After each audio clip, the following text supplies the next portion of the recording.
At the close of 1922, Wood County, Wisconsin, was like any other rural Midwest county where people made their living off the land. Aside from a little problem with bootleggers and a controversial drainage project, Wood County was a quiet place where people worked hard and treated each other with honesty and respect. It was the last place anyone would expect to host a murder trial that would become one of the defining moments of forensic science.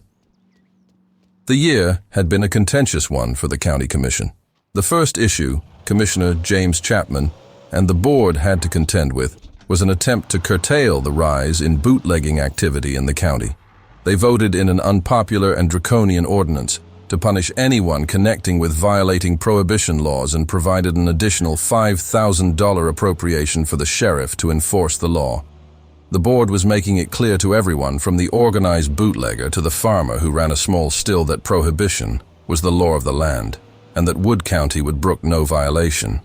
The drainage project, however, made the controversy over the prohibition ordinance pale in comparison.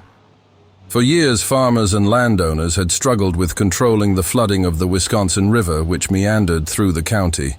The Wisconsin, which has its head somewhere near the Wisconsin-Michigan border and flows into the Mississippi, was a major thoroughfare for the lumber industry, who had dammed the river here and there to ensure a heavy flow of water as they floated their logs to the paper mills downstate. Those dams altered the natural flow of water from the northern snows, causing problems for farmers whose fields would often suffer from overflows. In an effort to control the floodwaters, the Wood County Commissioners had approved a plan to dredge a series of drainage ditches across the county, cutting through farmland. The plan to encroach across the private property of fiercely independent farmers was unpopular enough, but when the board decided to pay for the project and its perpetual upkeep through new taxes on the affected property owners, the complaints increased tenfold. No one protested more than John Magnusson, a Swedish immigrant who came to Marshfield, Wisconsin, by way of Chicago and South Africa. Magnusson was a 44-year-old farmer and machinist who spoke only broken English and who lived on his farm with his wife and 2 teenage children.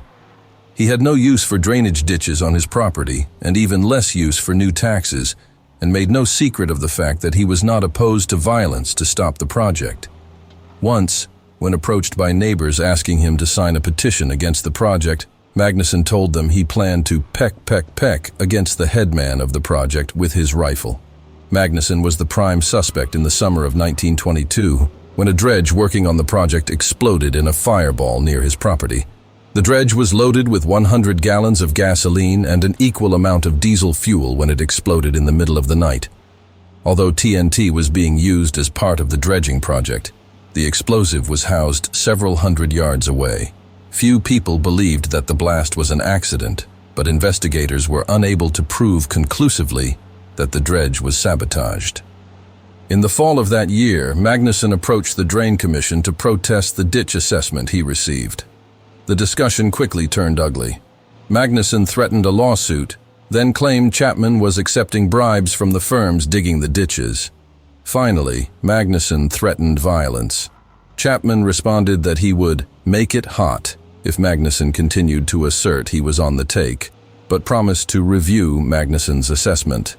He certainly was earnest about the use of violence, Chapman said he believed at the time. Later, the 2 men, who openly considered the other to be an enemy, met again. I saw Mr. Magnusson in the fall and told him the assessment was fair and it could not be changed, Chapman said later. It was the last time the men would talk. Winter came and work on the ditches stopped, but apparently Magnusson continued to seethe. 2 days after Christmas 1922, postal carrier Eugene Fehrenbach was delivering mail to the Thorbold Moen farm and picked up a tubular package wrapped in heavy gray paper and tied with a string resting atop the Moen's mailbox. The package contained no return address and in a semi-illiterate hand was addressed to J.A. Chapman, R1 Marsfield Wiz. Fehrenbach assumed the package was meant for James Chapman, whose address was Route 1, Marshfield. He passed the mail along to the Route 1 postman, John Heaton, who delivered it to the Chapman home, where James Tarr, Chapman's grandson, passed it along to his grandmother Clementine, 60. Since Christmas had just passed, the Chapmans thought the package, 12 inches long by 1.5 inches wide and 1 inch high, was a belated gift, and the family gathered around as James opened it. As James cut the third string, the pipe bomb inside the package exploded with sufficient force to blow 4 fingers off his left hand, leaving his little finger hanging from his wrist by the skin. His left leg, on which the bomb sat, was sliced open across the thigh. Tar, standing behind his grandfather, suffered minor injuries. In shock, he ran to the telephone, screaming, "For God's sake, come quick!" over and over into the party line.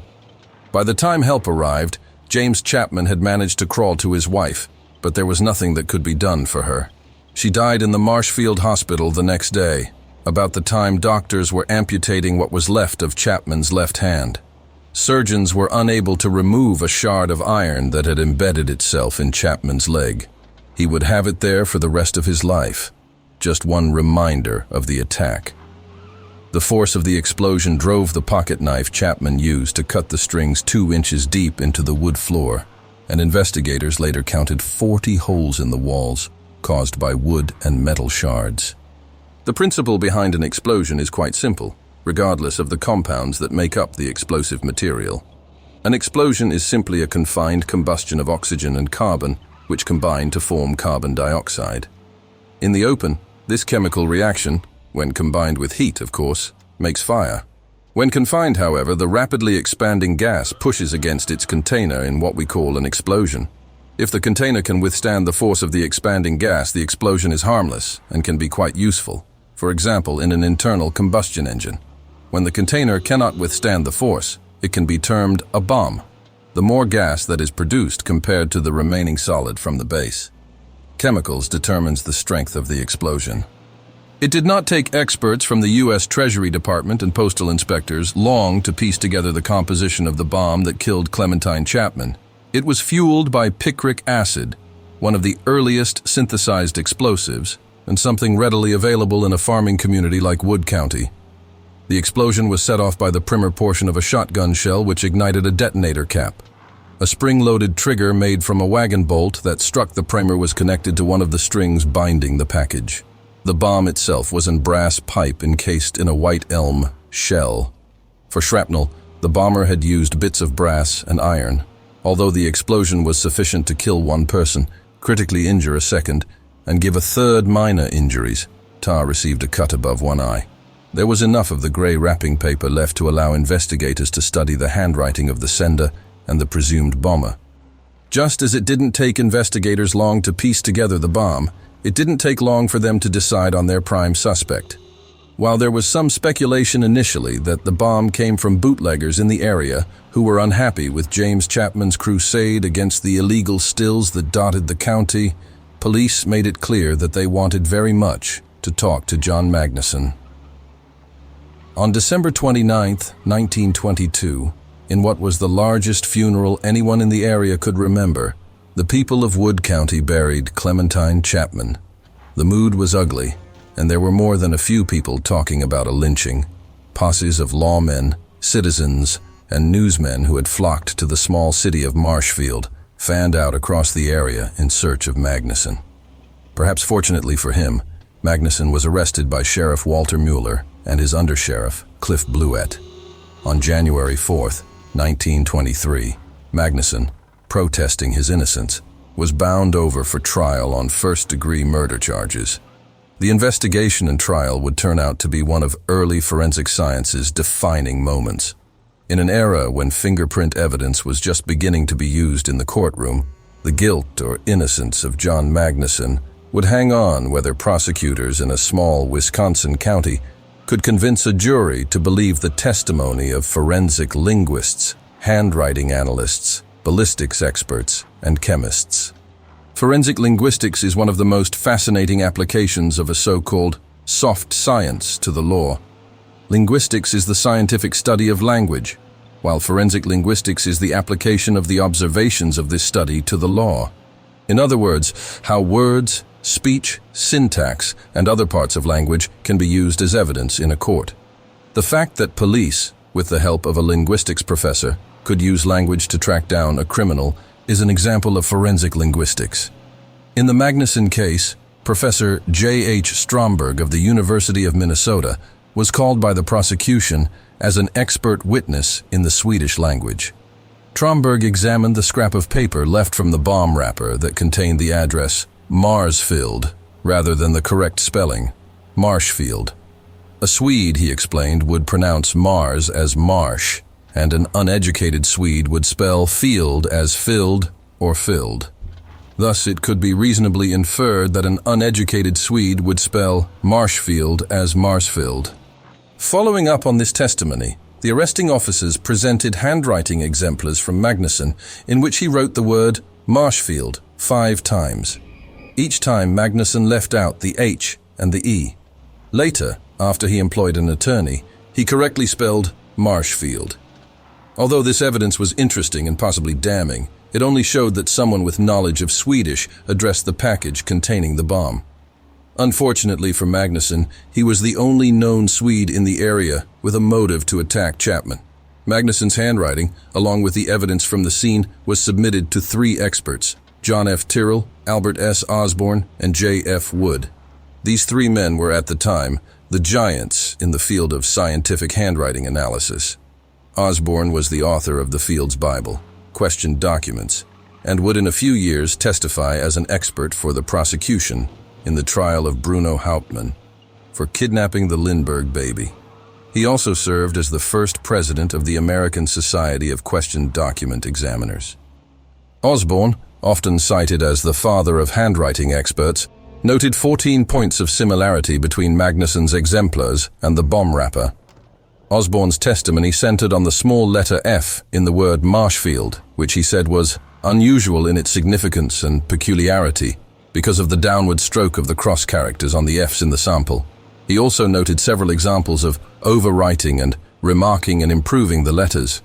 Ticking off the points that are nearly invisible to the uninitiated, Osborne noted the bending of the capital A, the patching of the letter C, and the formation of the small a.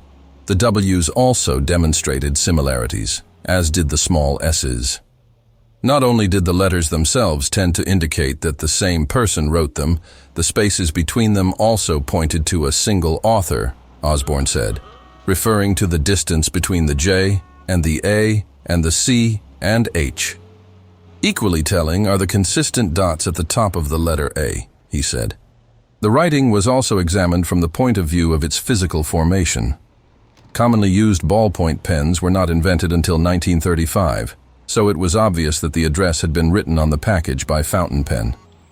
Analysis by the handwriting experts showed that the pen that wrote the address was a round point pen of medium size. Police found a similar pen belonging to Magnusson's daughter in his home, while the ink in the pen gave off the same spectral signature of the ink on the wrapper. There was no ink in the Magnusson home that matched either. Probing further, investigators learned that Magnusson's daughter lent her pen to a classmate who refilled and returned it with black ink rather than the blue ink found in the Magnusson home. Combining the 2 inks as a control created the identical spectral signature. The glue used to hold down the string linked to the trigger was determined by analysis to be Lepage's glue.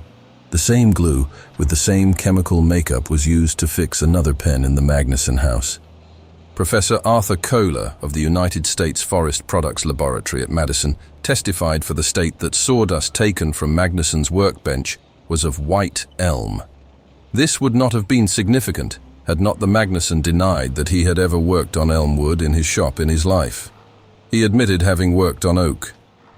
Under the microscope, it appeared that the sawdust came from hemlock, oak, and white elm. That part of the wooden covering of the bomb which remained was white elm. During the search of Magnusson's workshop, a triangular trip or trigger was taken off a gasoline engine on account of its resemblance to the trigger found on the bomb. The trigger on the bomb was compared with the trigger taken from the gas engine by Professor David Fahlberg of the University of Wisconsin. His analysis showed that the trigger from the bomb had the identical crystals and formation of that obtained from the trip on the gasoline engine. The surface of the 2 pieces appeared to be identical. In addition to the scientific evidence, the prosecution presented other circumstantial evidence linking Magnusson to the crime. Shotgun shells identical to those used as the igniter in the bomb were found in the Magnusson workshop, Pipes with the same thread count as those found in the bomb, an unusual 18 to the inch size, also turned up in the search. The jury considered the evidence over 12 hours before returning a first-degree murder conviction. Magnuson, still asserting his innocence, was sentenced to life in prison. In the early 1930s, Magnuson was declared insane and committed to the Wisconsin State Hospital. He managed to walk away from the hospital in 1940 and was on the loose for 4 years until he was captured in Chicago and returned to prison.